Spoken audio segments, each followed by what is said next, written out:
வணக்கம். சோமு சேலத்துலேருந்து ஒருத்தர் மெசேஜ் அனுப்பியிருக்காரு.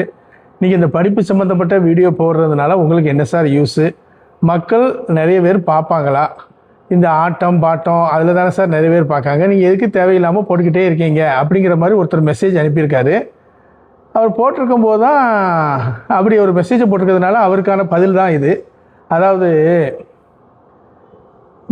நான் வந்து வெங்கடேஸ்வரா ஸ்கூல் அப்படின்னு ஒரு ஸ்கூல் நடத்துகிறேன். ஜிஎம்எஸ் அகாடமின்னு ஒரு இன்ஸ்டிடியூஷன் நடத்துகிறேன். ரெண்டுமே கிட்டத்தட்ட ஸ்கூல் வந்து 30 வருஷத்துக்கு மேலே ஆச்சு.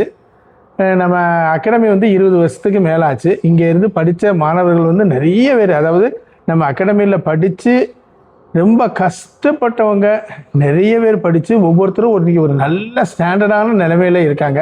அப்பப்போ ஃபோன் பேசுவாங்க, அப்பப்போ வருவாங்க.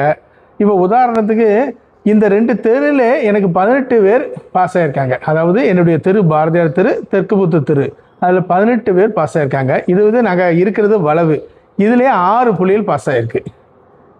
அது நம்ம ஸ்கூலில் உள்ள பிள்ளைகளும் நிறைய பாஸ் ஆகியிருக்காங்க. நிறைய பாஸ் ஆகி, அதாவது நம்ம ஸ்கூலில் படிக்கக்கூடிய பிள்ளைகள் டாக்டர், இன்ஜினியரிங் சொல்லிட்டு ஜெர்மன், யூஎஸ்ஏ, பின்லாந்து, அந்த மாதிரி ஒவ்வொரு இடத்துலையும் இன்றைக்கி பெரிய லெவலில் சயின்டிஸ்ட் லெவலில் பெரிய பெரிய லெவலில் இருக்காங்க. ஒருத்தர் வந்து அஸ்ஸாமில் கலெக்டராக கூட இருக்கார். இதெல்லாம் வந்து நம்ம சொல்லி கொடுத்ததுனால அவங்க அடைஞ்சாங்கன்னு சொல்ல முடியாது. அவங்களுடைய வெற்றிக்கு நானும் ஒரு காரணம், நான் ஒரு சின்ன காரணம் அப்படின்னு நினைக்கிறேன். ஆனால் அவங்க எல்லார்கிட்ட இருந்துமே நான் ஒரு ஃபீஸை வாங்கி தான் சொல்லி கொடுத்துருக்கேன். ஃபீஸ் வாங்காமல் அவங்களுக்கு நான் சொல்லி கொடுத்தது இல்லை. ஏன்னா நானும் என்னையை பார்க்கணும், என் குடும்பத்தை பார்க்கணும், என்னுடைய ஸ்கூலை பார்க்கணும், என்னுடைய அகாடமியை பார்க்கணும், எல்லாத்துக்கும்